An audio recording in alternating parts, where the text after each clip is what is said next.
Bienvenidos a Todos Geopolítica, cuando son en directo a las 4 de la tarde, hora central europea. Ya saben, el programa en el que analizamos toda la actualidad internacional, toda la actualidad geopolítica, con dos grandes frentes abiertos. El que tiene que ver con la guerra entre Rusia y Ucrania. Tenemos novedades en torno a este asunto. Por un lado, Rusia ha anunciado la puesta en marcha de ensayos nucleares, lo vamos a tratar aquí. Por otro lado, bueno, pues ese cruce de acusaciones por parte de diferentes países a Rusia en lo que tiene que ver con ese vuelo que llegó a Kazajstán, en lo que tiene que ver también con el cortado de cables submarinos entre Finlandia y Estonia, mientras también la situación en Oriente Próximo enfrenta dificultades, con Irán acusando de injerencias en el gobierno interino de Siria, mientras la mujer del primer ministro de Israel, Benjamin Netanyahu, recibe una acusación de la Fiscalía. Son diferentes asuntos que vamos a tratar esta tarde en Todos Geopolítica. Nos van a acompañar Enrique Refollo, Ezequiel Vistoletti y Javier Martínez, pero antes de dar paso a nuestros invitados, vamos a contarles una serie de noticias de última hora que tienen que ver con esos focos, con esos frentes abiertos en las guerras en Oriente Próximo y en Rusia. Y precisamente sobre esa guerra entre Rusia y Ucrania se ha pronunciado en los últimos minutos el canciller alemán Olaf Scholz, y parece que planta cara al presidente ucraniano, a Volodymyr Zelensky, porque ha insistido en dos asuntos. Por un lado, en que quiere volver a dialogar con el presidente ruso, con Vladimir Putin, en busca de una solución a la guerra entre Rusia y Ucrania, y también ha insistido en su negativa a enviar tropas alemanas a la zona de conflicto en Ucrania. Unas palabras que se pueden entender como un desafío a Volodymyr Zelensky, que mostró a Scholz su desacuerdo hace semanas porque el mandatario alemán había mantenido una conversación con el presidente ruso. Unas críticas de Volodymyr Zelensky a Olaf Scholz que causaron incluso malestar en el secretario general de la OTAN, Mark Rutte, que reprendió a Zelensky por su actitud con Scholz.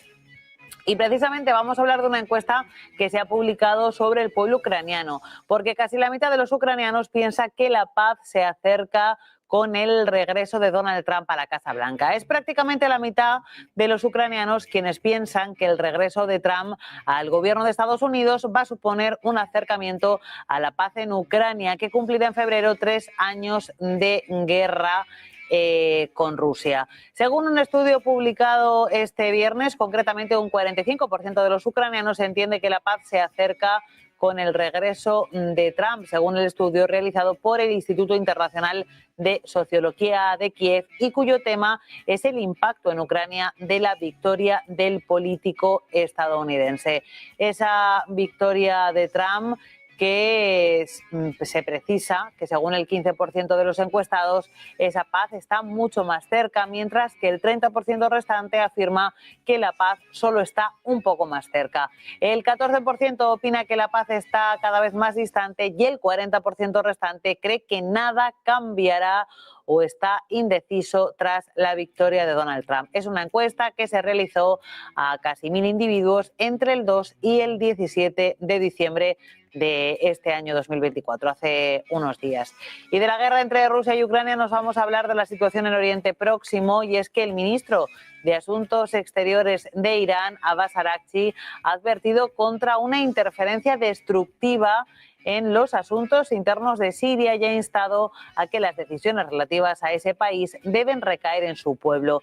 En un artículo publicado por el Diario del Pueblo de China, Araghchi ha destacado su apoyo a la unidad, la soberanía nacional y la integridad territorial de Siria.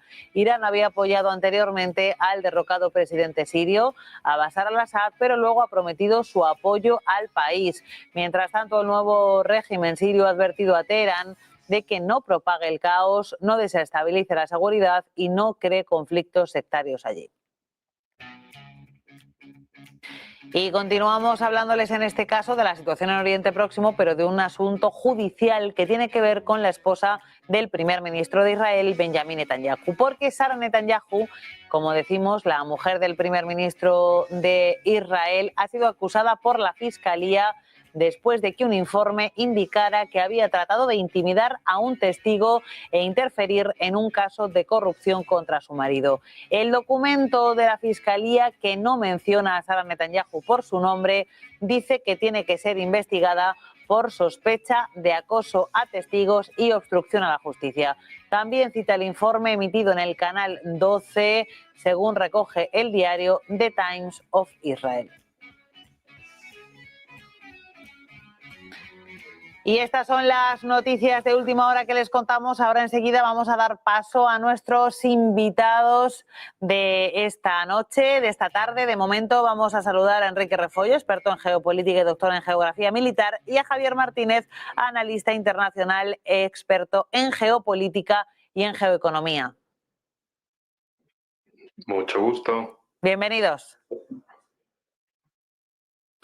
Pues vamos a hablar en primer lugar de esa situación que hay en Rusia. Rusia se ha ofrecido ayuda, se ha ofrecido voluntaria para llevar a cabo una investigación del accidente de Aktau, en el que bueno, pues hay quien acusa a Rusia de ser causante del accidente.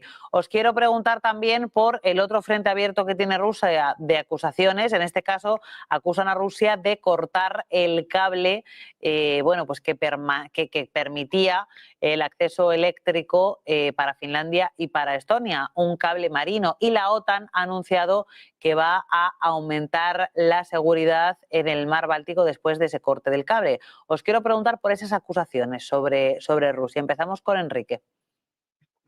Bueno, por un lado, la cuestión de Azerbaiyán de este vuelo es lo siguiente. Tenemos una ruta de vuelo que iba Bakú-Grozny y el avión acaba desviándose hacia Kazajistán y acaba cayendo en las pistas del aeropuerto de Aktau, a orillas del mar Caspio. La cuestión, realidades sobre el terreno.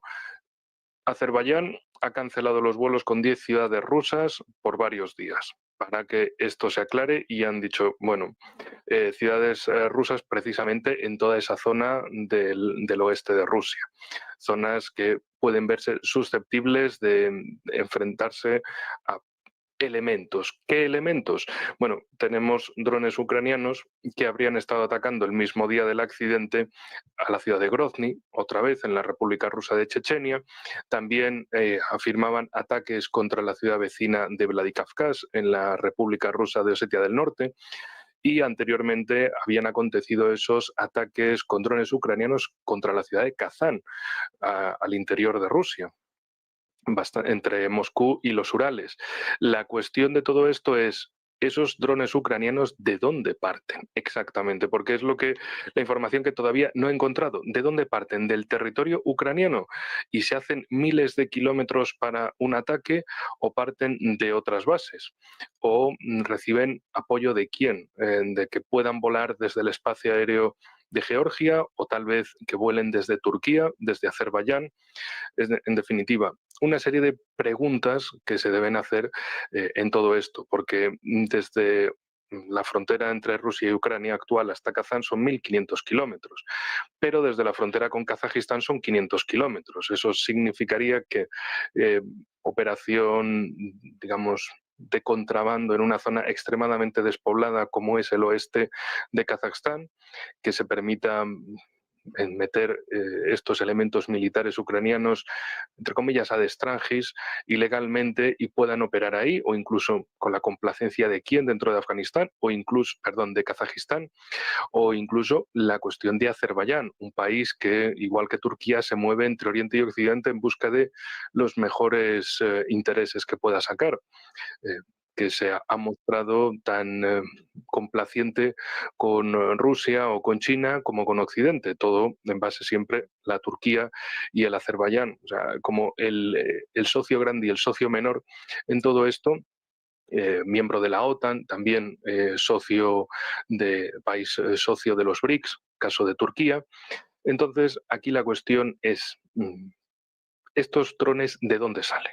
Esa es la cuestión que primero nos debemos preguntar y se tiene que responder. Por ahora, la realidad sobre el terreno es que se han cancelado por varios días los vuelos que salgan de Bakú con dirección a ciudades rusas de toda esa zona central, occidental, por miedo a que puedan pasar cosas. Lo que también se ha dicho es que o sea, no han especificado exactamente que el avión haya sido atacado por qué cosa, pero sí que hubo agujeros que no deberían de estar ahí y que no se corresponden con el impacto de un pájaro. Y de momento lo han dejado en este sentido. Y la cuestión de los cables, pues no deja de ser recurrente que sucedan todos estos acontecimientos precisamente en el mar Báltico, en el que la OTAN presume de tener pleno control y vigilancia de que es un lago de la OTAN, pero luego ocurren estas cosas, pues como lo del Nord Stream, ¿no?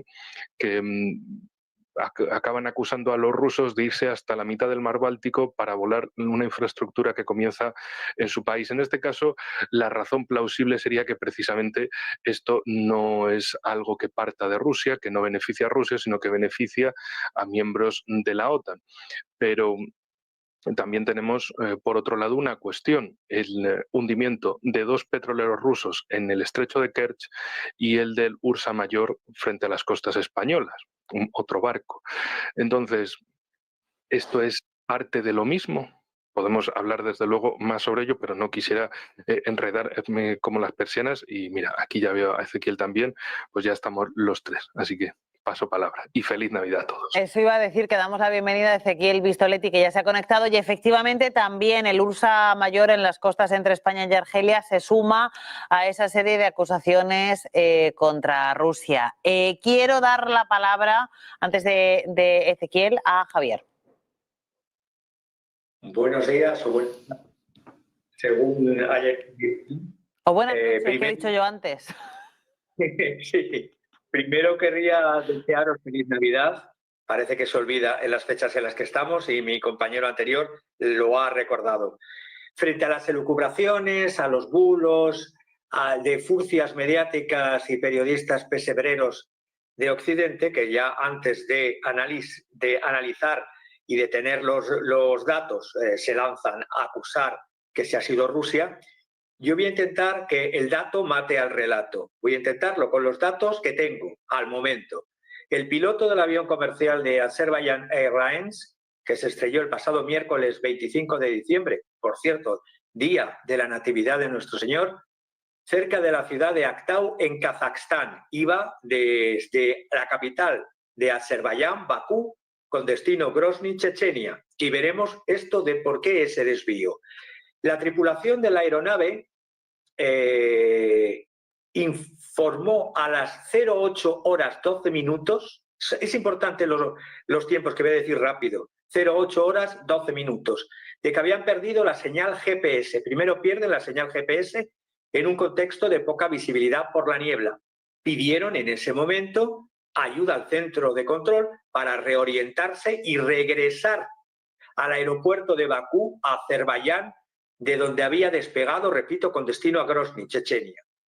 A las 08 horas 16 minutos, el piloto Igor Kasanjakin volvió a comunicarse, perdonad si lo pronuncio mal, no sé eslavo, el piloto volvió a comunicarse con los controladores y aseguró que tenían un fallo de control y que hipotéticamente, no dijo hipotéticamente, que una bandada de pájaros ha impactado contra la cabina, indicó el piloto Igor Kasanjakin.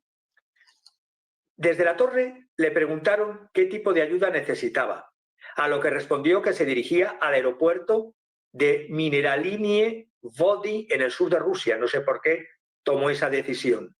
Le pidieron que realizara un giro hacia la izquierda, pero el piloto lo rechazó, alegando que no podía hacerlo. Palabras del piloto: no puedo ejecutar la maniobra, he perdido el control.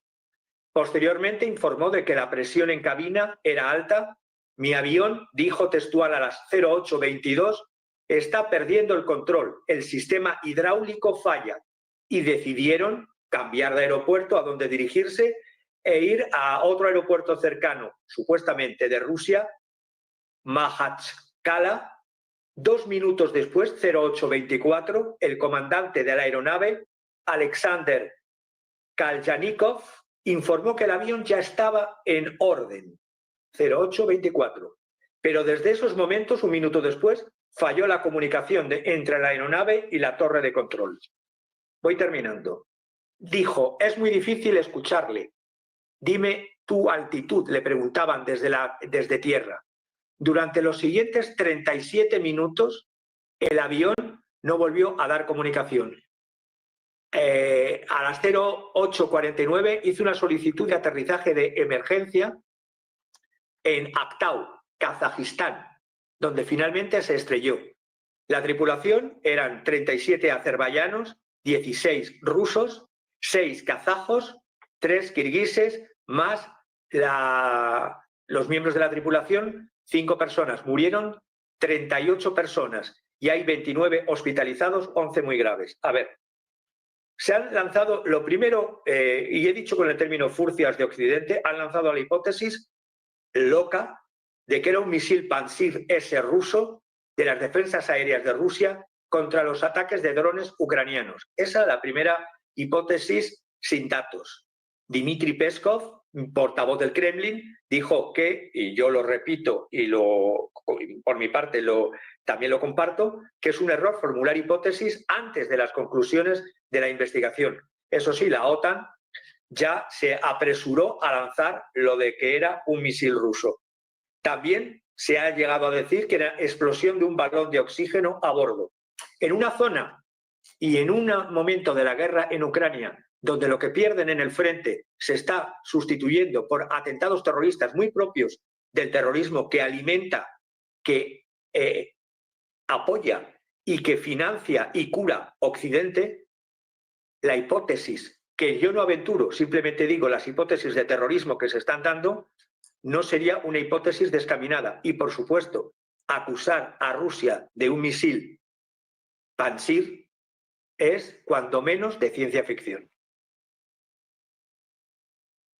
Pues ahora sí quiero también la visión de Ezequiel. Sinceramente no puedo realizar aportes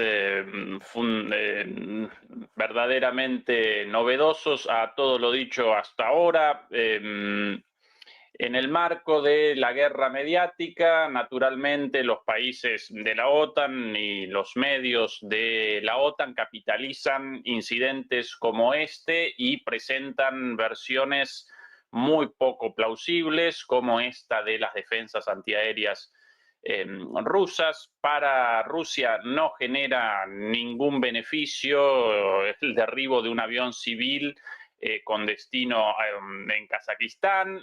Kazajistán, de hecho, aparece como un aliado de Rusia. La comisión investigadora determinará lo sucedido. Yo no rechazo la posibilidad efectiva de un accidente, tanto esto de los pájaros como la explosión en el depósito de un tubo de oxígeno, aparentemente. Mucho más que eso no representa más que especulaciones, pero en términos de beneficios y de uso geopolítico de esto, debemos remachar una vez más eso. Para Rusia, el derribo de un avión comercial en un país aliado como Kazajistán no genera beneficios.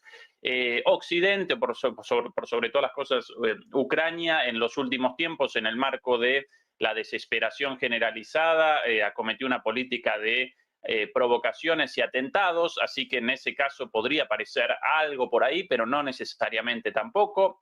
Así que sencillamente la espera por los resultados de la comisión investigadora. No puedo ayudar mucho más que eso, lamentablemente. Pues os quiero preguntar también por otro asunto que tiene que ver con Rusia y que tiene que ver con un anuncio que se ha hecho esta mañana antes de cambiar de bloque, antes de cambiar de temática. Rusia ha advertido de que sopesa medidas que entiendo que tendrían que ver, que serían medidas nucleares, y Estados Unidos lleva a cabo un ensayo nuclear. Tampoco es nada nuevo bajo el sol, pero evidentemente cada vez que utilizamos las palabras Rusia y ensayo nuclear en la misma frase, pues nos toca comentarlo, Javier. No, empiezo con Enrique. Bueno, pues esto también es más de lo mismo que hemos visto en tantas ocasiones anteriores. Son maniobras diferentes también, por ejemplo, diferentes maniobras de la OTAN, maniobras nucleares en el ámbito europeo. Es decir, son cosas habituales y previsibles. Uno hará una cosa para decir que está quedando muy bien y por encima, y el otro automáticamente, el otro lado, responderá con lo mismo y dirá, pues yo también puedo ejercitarme. A lo largo, por ejemplo, de este mismo 2024 que ya se nos acaba, ha habido varias maniobras de este estilo, también en años anteriores. Es decir, no es nada nuevo bajo el sol que se use la carta de maniobras nucleares tanto de un lado como del otro, porque al fin y al cabo es la demostración de que tienen las fuerzas más importantes de los ejércitos de ambos países plenamente operativos y que las tríadas nucleares de cada uno pues siguen funcionando. Es decir, todo el armamento nuclear que se puede lanzar desde tierra, mar y aire. Así que, en fin, como digo, el tema de la guerra nuclear hay ronda, como la canción de "Y lo que te rondaré morena", y así pues nos están rondando de un lado a otro con la cuestión nuclear, pero que más allá de eso no se mueve más. La cuestión, precisamente durante toda esta semana, esa cesta de Trump diciendo que me quiero llevar Groenlandia, el Canal de Panamá y Canadá, pues porque sí, pues porque están mejor conmigo y demás, o lo de amenazar a Europa con que si no hacen compras masivas a Estados Unidos les impondrá aranceles prohibitivos, así como también la cuestión no menos importante de que si Europa no paga por su defensa, Estados Unidos tampoco lo hará. Así que más les vale aumentar a los países europeos el gasto militar en la OTAN, porque Estados Unidos no defiende gratis el marco de la OTAN, por aportar algo que sí efectivamente tiene más correspondencia con la realidad que maniobras recurrentes que las puede hacer hoy Estados Unidos, mañana dirá Rusia que también está haciendo lo mismo. Ahora ya sí le doy la palabra a Javier. Pues lo que queda de la presidencia del espíritu Biden hasta el relevo, la sustitución, hasta el 20 de enero, va a seguir con la tónica de ir incrementando tensiones y dejando, como se dice vulgarmente, un marrón para el presidente entrante. Si pienso en la entrevista que le hizo la revista Time la semana pasada a Donald Trump, y Donald Trump reitera que es una locura lo que está pasando, hablando de Ucrania y en Ucrania, otras son las locuras de Trump, pero centrándome en lo que es en Ucrania, en la revista Time dijo claramente que es una locura lo que está pasando, reiteró el término locura. Estoy en total desacuerdo con el envío de misiles a cientos de kilómetros de Rusia. ¿Por qué estamos haciendo eso? Se preguntaba en la revista Time. Solo estamos intensificando esta guerra y empeorándola.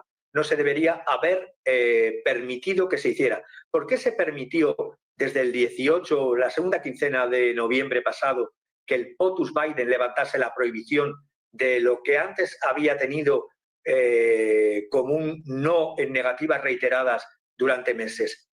El envío de los ATACMS, con ese nombrecito además, lo único que ha hecho, y de los Storm Shadows, lo único que ha hecho es incrementar tensión hasta el 21 de noviembre pasado, donde fue el lanzamiento del primer misil ruso Oreshnik a la ciudad de Dnipro, y viendo la capacidad y la respuesta de este misil y lo que posteriormente ha seguido.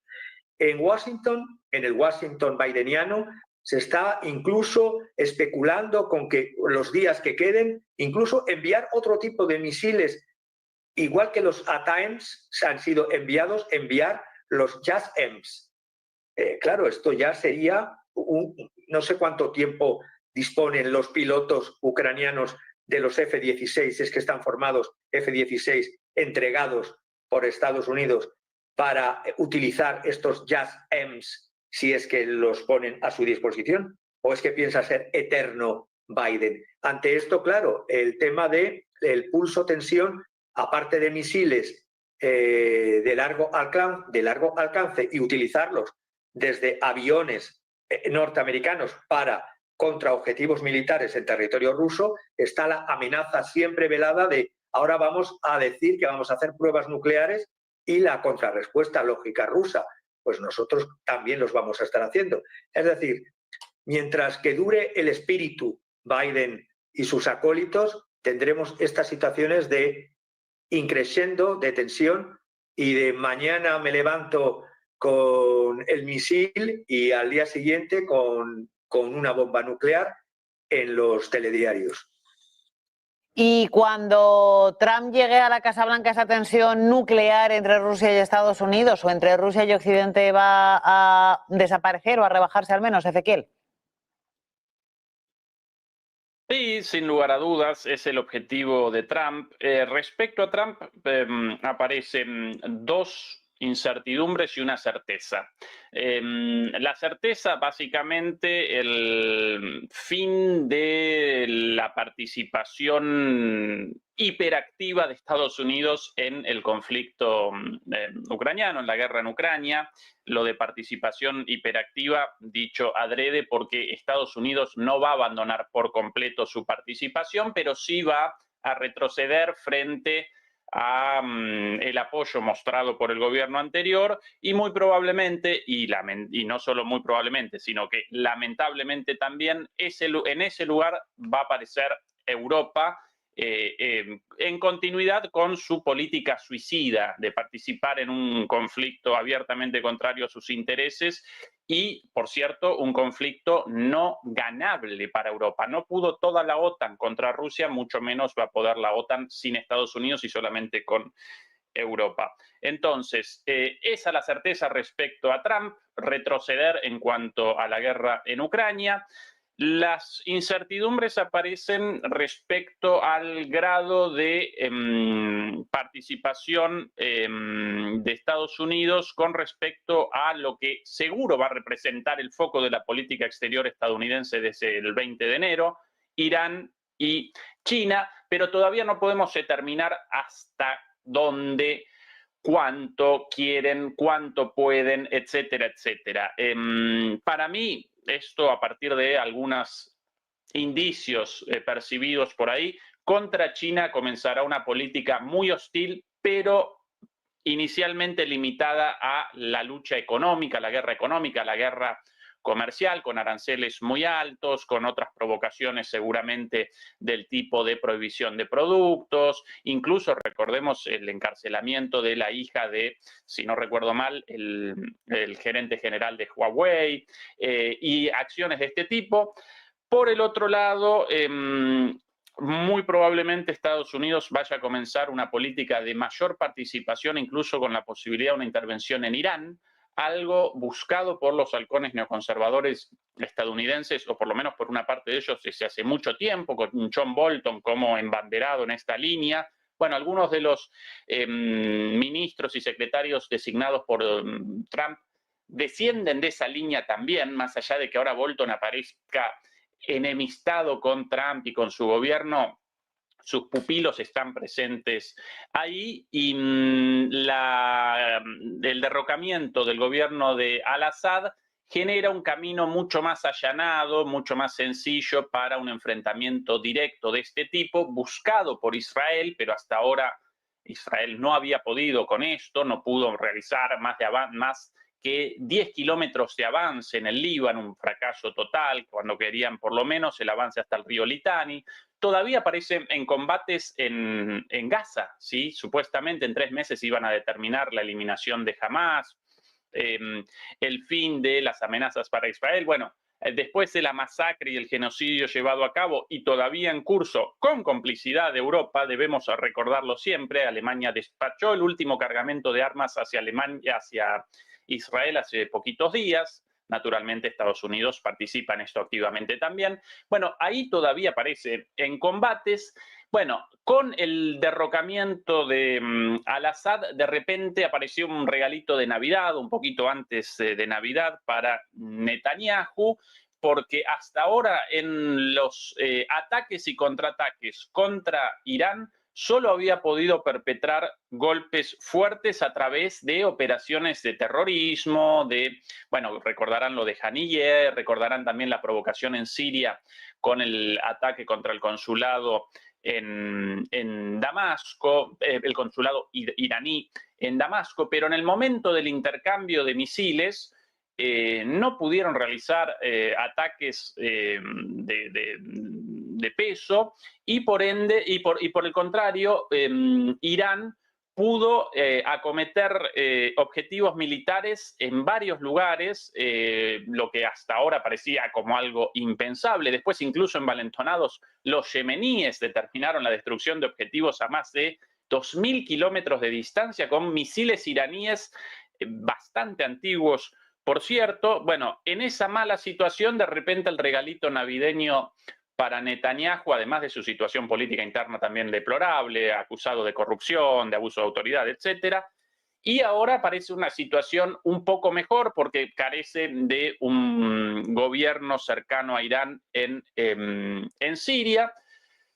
También carece de las defensas antiaéreas iraníes, antes ubicadas también en territorio sirio, pero cuidado porque según todos los analistas, la situación en Siria va a comenzar una evolución hacia el caos y hacia la reactivación de la guerra civil en la fase caliente. De hecho, presenciamos día a día videos de ajusticiamientos, de asesinatos, de persecución de cristianos, persecución de drusos, guerras entre los propios grupos yihadistas sunitas, ¿sí?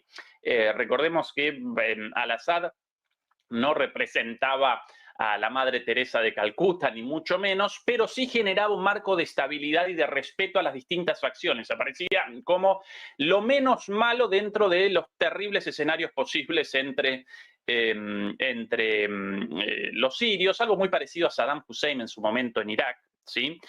Y bueno, ahora Israel va a machacar con una guerra contra Irán mucho más que antes, y muy probablemente, y acá recojo lo de Estados Unidos y la política de Trump vaya a participar, o el gobierno de Estados Unidos vaya a participar más activamente acá que en el conflicto con China. Así que la cuestión nuclear, supuestamente las escaladas con Rusia debería descender. Además, la aparición del misil Oryezhnik determinó también un cambio en ese escenario, porque Rusia puede realizar un ataque equivalente a un ataque nuclear sin un ataque nuclear, porque genera una destrucción similar, además de que aparece ininterceptable, pero no representa un arma nuclear. Entonces, no pueden los países de la OTAN responder nuclearmente. Así que, en resumen, sí debería descender en la escalada nuclear con Trump, pero van a comenzar otros conflictos por otros lugares y también muy peligrosos para la paz mundial. Has abierto, hay muchos melones, muchos frentes. Ahora después hablaremos de esa relación entre Estados Unidos y China, pero quiero hablar también acerca de la relación entre Estados Unidos, la OTAN y Ucrania, la otra contraparte. Estados Unidos y la OTAN han dicho que creen que Ucrania debe usar esos misiles de largo alcance, esos ATACMS, de forma un poco más prudente, con más cuidado. Hemos visto hace unos minutos, lo contábamos de última hora, decir a Olaf Scholz, que no sé hasta qué punto está plantando cara a Zelensky, que él tiene intención de volver a hablar con Putin y que él está en contra de enviar más tropas alemanas a Ucrania para evitar que el conflicto se convierta en un conflicto entre la OTAN y Rusia, algo que Putin ha dicho muchísimas veces. Entonces, os quiero preguntar si Europa y la OTAN se están posicionando, no sé si decir contra Zelensky o frente a Zelensky, de cara a las negociaciones que puedan surgir con la llegada de Trump a la Casa Blanca. ¿Qué os parece? Empiezo con Enrique. Bueno, aquí lo que tenemos también es otro clásico del toma y daca, del decir un día que no, al día siguiente que sí, y así sucesivamente. Anteriormente que habían dicho que Ucrania puede atacar donde quiera, que ellos son los que están atacando, no las fuerzas, no están recibiendo apoyo exterior que les estén manejando esos misiles, que les haga selección de objetivos, direccionamiento de los misiles, de armamento occidental, sea de fabricación estadounidense, británica o francesa. Por otro lado, intentan jugar a lo mismo. Un día te digo que no, un día te digo que sí, y así sucesivamente. Porque también, mientras tanto, pues la tensión se va manteniendo en todo esto, que es lo que a algunos parece que les interesa. En el caso alemán, también, y bueno, ahí Ezequiel, por la parte que le toca de estar allí, seguro que nos puede contar mucho más de cercanía, pero la cuestión es que Scholz ha perdido esa moción de confianza Su gobierno se terminó, las elecciones vienen en menos de 2 meses, para el 23 de febrero, y su popularidad podría decirse que es la misma de Liz Truss, la misma que duró menos que una lechuga en pudrirse, pero ella en el cargo de primera ministra de Reino Unido. Eh, Todo ello, vamos, parece la maldición de estos presidentes que se centran en dar seguidismo a un belicismo extranjero, exterior, no solo de exterior donde tiene lugar, sino de que también es extranjera la motivación, es extraeuropea, esa motivación del conflicto. Y al final sus sociedades pues se acaban hartando del asunto, porque lo que ven es que la sociedad y la economía están cada vez peor, cada vez más inestabilidad interna, menos poder adquisitivo, menos calidad de trabajo y, en definitiva, una situación de precarización creciente en países europeos. Y mientras tanto, bueno, pues Scholz y compañía diciendo, y sobre todo los verdes de su gobierno, como Annalena Baerbock, diciendo sí, sí, vamos a darle a Ucrania de todo, pero luego jugando un día dan un pasito para adelante o dos y luego un poquito para atrás y así sucesivamente, pero la tendencia es que le sigan dando de todo y sobre todo lo que buscan es que Ucrania siga movilizando a más gente, que baje la edad de reclutamiento y que, bueno, también un tema recurrente que aparece en todo esto es qué hacer con esos refugiados ucranianos que están en Europa, que están en edad militar y que hasta el gobierno de Zelensky, pasado de fecha, de mandato, pero ahí sigue, quiere que los traigan a Ucrania para que sigan luchando, para que sigan combatiendo. Y en este sentido, pues si los misiles occidentales no funcionan, también se dedican a lanzar todos esos ataques con drones para demostrar que sí, que la guerra sigue y que Occidente debe seguirles dando apoyo en esta guerra. Por la parte europea, sobre todo, pero también la estadounidense, para que en Estados Unidos, desde la perspectiva de Kiev, bueno, muestren a Trump y a todo el Congreso estadounidense que ellos siguen luchando contra Rusia, que les están haciendo básicamente el trabajo sucio geopolítico de enfrentarse a Rusia directamente, mientras que en Occidente pues nadie tiene bajas, al menos oficialmente reconocidas, ni sus fuerzas armadas están implicadas teóricamente de forma directa en el conflicto ucraniano, sino que básicamente es Ucrania, pues eso, el que le hace el trabajo sucio de meterse en la guerra contra Rusia y también son los que se llevan la parte de morir en masa ante las fuerzas armadas rusas. Trabajo geopolítico criminal que también tiene esa vertiente geoeconómica, con un Zelensky diciendo a Occidente, oigan, aquí tenemos billones de dólares en todo tipo de recursos naturales, vengan y cójanlos para seguir con la guerra. Vamos, en fin, un país que ya no es un país, que está en manos de corporaciones extranjeras y su gobierno solo tiene una finalidad, que es la de inmolarse por completo en una guerra contra Rusia. Una guerra que siempre ha sido iniciada y motivada por las élites globalistas de Londres y Washington, que son las únicas interesadas en haberlo empezado, porque es su geopolítica desde hace más de 100 años y lo sigue siendo en el presente. Y luego también pues, pasan otras cosas en Asia-Pacífico, buscando ese conflicto proxy también contra China, utilizando a otros, a Filipinas, a Taiwán, intentándose apoyar en Japón y Corea del Sur para esas labores. Pues vamos a continuar con la opinión, con las valoraciones de Javier. Muy rápido, porque comparto todo lo que ha dicho Enrique, es que Estados Unidos y la OTAN y Estados Unidos, si me centro en la OTAN, las falacias es algo constitutivo de su propio ser, es decir, dicen una cosa y luego hacen o vuelven a decir más tarde la contraria.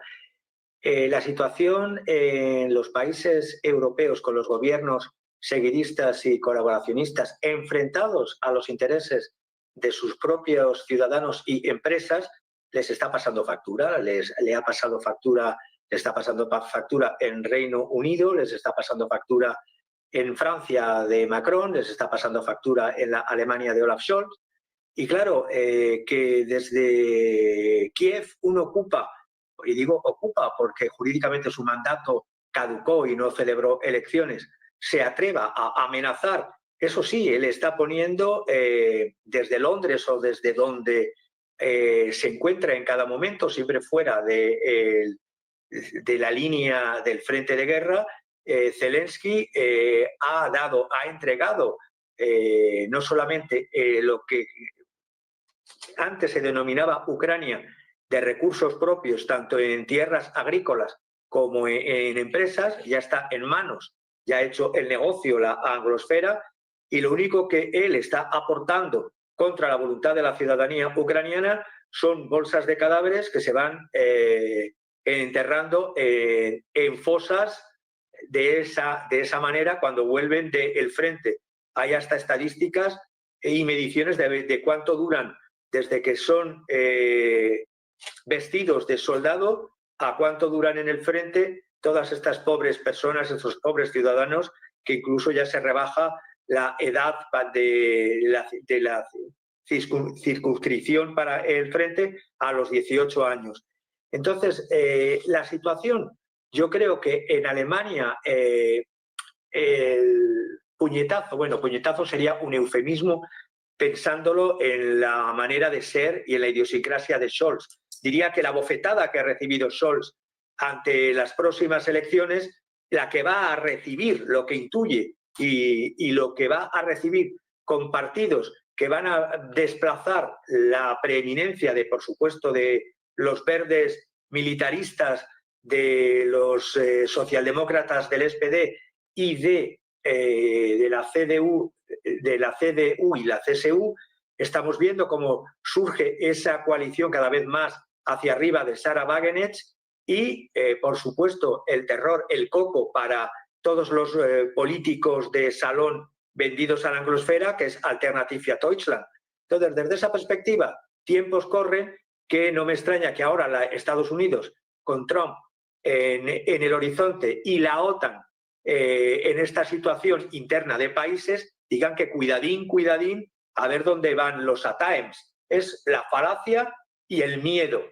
Falacia y miedo de unas élites presidenciales que juegan contra los intereses, repito, para terminar, de la ciudadanía, tanto particulares como empresas. Eso en otras épocas de la historia, quien juega por intereses foráneos extranjeros sería acusado de alta traición y sería ejecutado. Hoy día estos políticos o politicastros de Occidente venden a los ciudadanos, a los intereses de los ciudadanos del país que les está pagando sus salarios, eso sí, las comisiones vienen por otra parte, y luego a las empresas europeas que las están hundiendo. Y por último, Ezequiel. Y ahora después, Ezequiel, nos vamos a hablar de Estados Unidos y de China, ¿vale? En el último bloque. Bien, sobre las declaraciones de Scholz con respecto a la posibilidad del envío de soldados, esa es la pregunta en concreto, ¿verdad? Uh-huh. Bueno, aparece en el marco de la situación tragicómica de Europa en general y de Alemania en particular.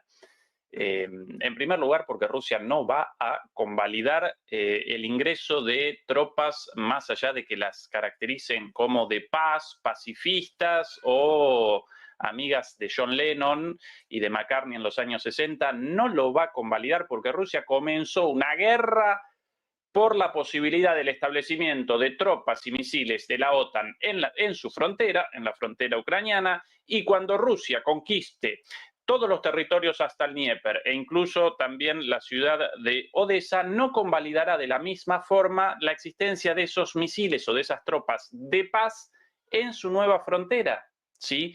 Por ende, en primer lugar, una estupidez en ese sentido. Rusia parece una posición de fuerza para determinar esto. Esto no responde a la voluntad nada más de Rusia, sino a la voluntad y a la posibilidad de Rusia de determinar las condiciones en este conflicto. En segundo lugar, respecto a esta tontería de Scholz, por cierto, con las Fuerzas Armadas alemanas en una situación deplorable, como el resto de las Fuerzas Armadas de Europa, por una decisión propia de subordinación de la defensa europea a los Estados Unidos. Yo rechazo eso. Para mí, Europa debería establecer sus propias Fuerzas Armadas en un contexto de buenas relaciones con Estados Unidos, pero también, naturalmente, con Rusia. Más allá de esto, de alguna manera, con estas declaraciones aparece una demostración del efecto de la guerra, aún dentro de los partidos políticos del sistema convencional de partidos en Alemania, Todos ellos hasta hace poquito aparecían a favor de la continuidad de la guerra, del apoyo a Ucrania hasta el último ucraniano, más armas, etcétera, etcétera, pero con ciertos matices. Y en estas elecciones, como la guerra está determinando los clivajes electorales, los clivajes políticos, en primer lugar entre los partidos antiguerra por fuera del sistema, por derecha AfD, por izquierda la Alianza Sara-Wagner, también por dentro está generando este clivaje como el punto principal de disputa política, y por eso ahora en la socialdemocracia recuerda las posiciones históricas de la socialdemocracia, por lo general cercanas a contrarias a la guerra, y entonces Scholz remacha el hecho de que él no quiere despachar los misiles Taurus como hasta ahora y que quiere la colaboración con tropas de paz en el fin del conflicto, como así también esto de una reunión con Putin. Por el otro lado, dentro de las fuerzas políticas convencionales, pero más belicistas, a los otros posicionan sus candidaturas, tanto la Democracia Cristiana como los Verdes, con un énfasis especial en el belicismo, en el envío de las tropas, de los misiles Taurus, una locura, porque eso posicionaría a Alemania como el primer objetivo militar en el caso de una escalada, el primer objetivo militar de Rusia, naturalmente, con el rechazo a cualquier negociación con Putin, y también con estos partidos más belicistas dentro, los verdes los verdes, los liberales y la democracia cristiana, también de alguna manera presentan como parte de su plataforma electoral para las elecciones de aquí a 2 meses la continuidad de la guerra a pesar de la llegada de Trump al gobierno. Esta es la posición de ellos. Aunque Trump abandone el apoyo, nosotros vamos a perseverar en esta línea, vamos a machacar y machacar hasta el último ucraniano. Todo esto en un contexto de decadencia moral de Alemania y de Europa. No solo aparecemos en un contexto de decadencia económica y política en Europa y en Alemania, sino de decadencia moral, porque cuando los líderes europeos realizan demandas para que descienda la edad de movilización en Ucrania y despachen a chiquilines de 18 años a la picadora de carne, sin el más mínimo sentido, más que la sumisión a la política imperialista de Estados Unidos, entonces aparecemos en una situación de crisis moral, tanto en las élites, como en este caso, como así también lamentablemente en las bases, en las sociedades europeas, no porque convaliden la guerra, sino por su extrema pasividad, su falta de participación, de su desinterés y también su hiperindividualismo, esto de, bueno, la guerra parece muy lejos, los chicos de 18 años muertos, bueno, cosa de ellos allá lejos, mientras yo aquí con mi teléfono celular, el TikTok, y bueno, mi café de Starbucks, entonces todo bien. Esa es la decadencia moral de las sociedades europeas, ¿sí? No me congratula en absoluto realizar este análisis, pero eso presencio en la práctica. Y os quiero preguntar ahora por esa situación entre Estados Unidos y China. Hay muchísima expectación en torno a qué va a pasar. El último enfrentamiento entre Estados Unidos y China ha tenido que ver con el canal de Panamá, que Estados Unidos ha acusado de injerencias a China. El gobierno de Panamá ha dicho que no. Y lo último que hemos sabido durante la jornada de hoy es que China impone sanciones contra 7 empresas militares de Estados Unidos. No sé cuál es el estado real de las conversaciones, la relación que va a haber con Trump, porque recordemos que Trump ha invitado personalmente al presidente chino a su toma de posesión, que es algo que yo pongo sobre la mesa porque me parece importante. Así que os quiero preguntar por la evolución de esa relación entre ambos países, en lo geopolítico, también en lo económico, y empiezo de nuevo contigo, Enrique. Bueno, pues aquí claramente muestra un paso más en esa escalada geoeconómica, principalmente contra China, buscando que allí donde China ha conseguido un grandísimo impulso, una grandísima fuerza, a base de inversiones económicas, a base de poder económico, pues Estados Unidos les vaya sacando de ahí, pero no haciéndolo de la misma manera con la que China ha entrado, ha ingresado. Es decir, de forma pacífica y poniendo dinero por delante, sino Estados Unidos con Trump a su manera, a la manera del cowboy, del vaquero estadounidense, entrando a tiros en la cuestión. Y en este caso, bueno, lo de Panamá de nosotros lo construimos, entonces es nuestro.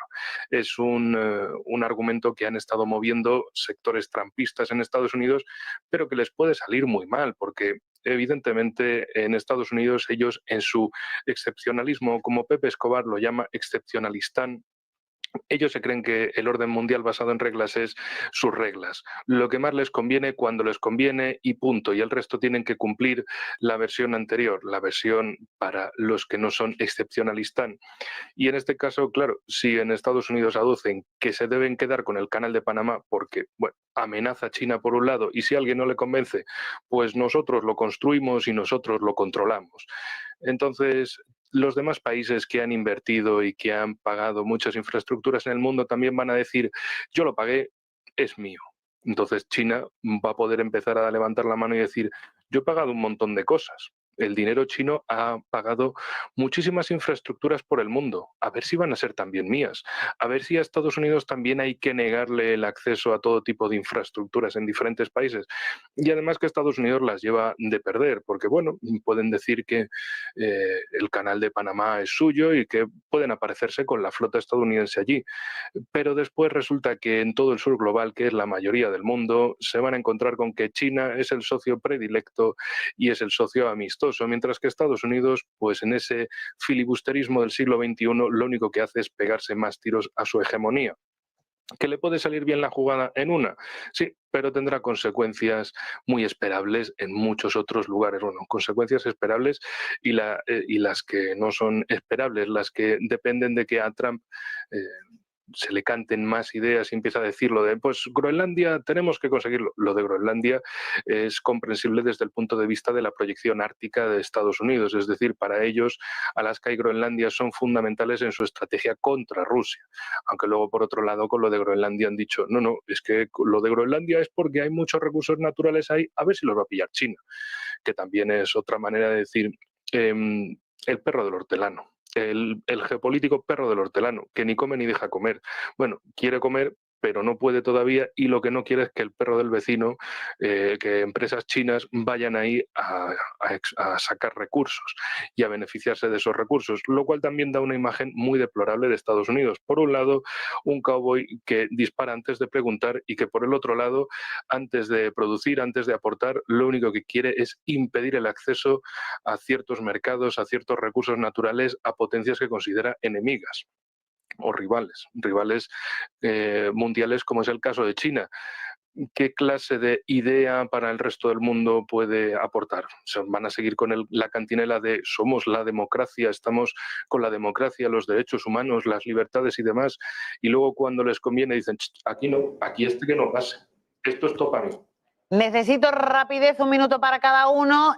¿Tú también crees, Javier, que China es el socio predilecto del mundo?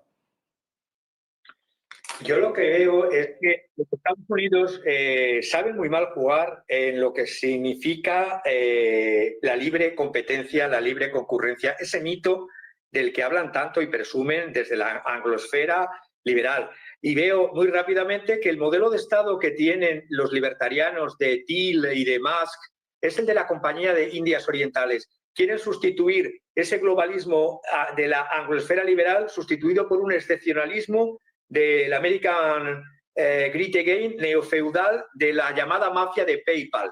Tengo poco tiempo para poderlo desarrollar, pero cuando es como lo de los hermanos Marx, yo tengo estas razones y si estas razones no convencen, impongo otras. Que se quiera violar un acuerdo que sí, que lo construyó el Canal de Panamá en el 1914 sobre territorio soberano panameño los Estados Unidos, pero desde el 1914 hasta el 1977, que fue el acuerdo de Omar Torrijos con el presidente Jimmy Carter, se dijo desde entonces, desde el 77 hasta la cesión definitiva en el 99, que eso ya revertiría a manos de Panamá, que es el territorio soberano sobre el que se ha construido.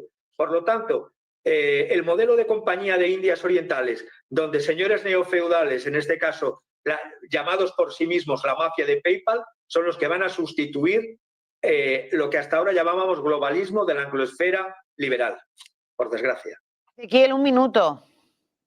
Muy rápido. El 17 de enero realizarán finalmente la firma del acuerdo entre Rusia y China y ya apareció la noticia de la visita nuevamente de Xi Jinping a Rusia, con lo cual la derrota estratégica buscada por Estados Unidos contra Rusia al final representó una mala estrategia en términos, por lo menos de mediano plazo para Estados Unidos, porque generó una alianza de países emergentes en su contra, con China, con Rusia, con Irán, con la India, países con muchas tensiones entre sí en el pasado, pero hoy día unificados frente a la política hostil común de Estados Unidos.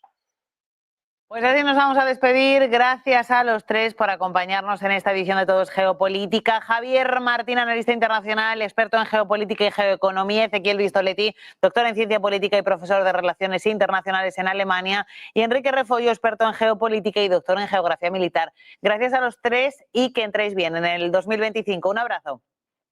Un gran abrazo. Feliz año nuevo. Despedimos de...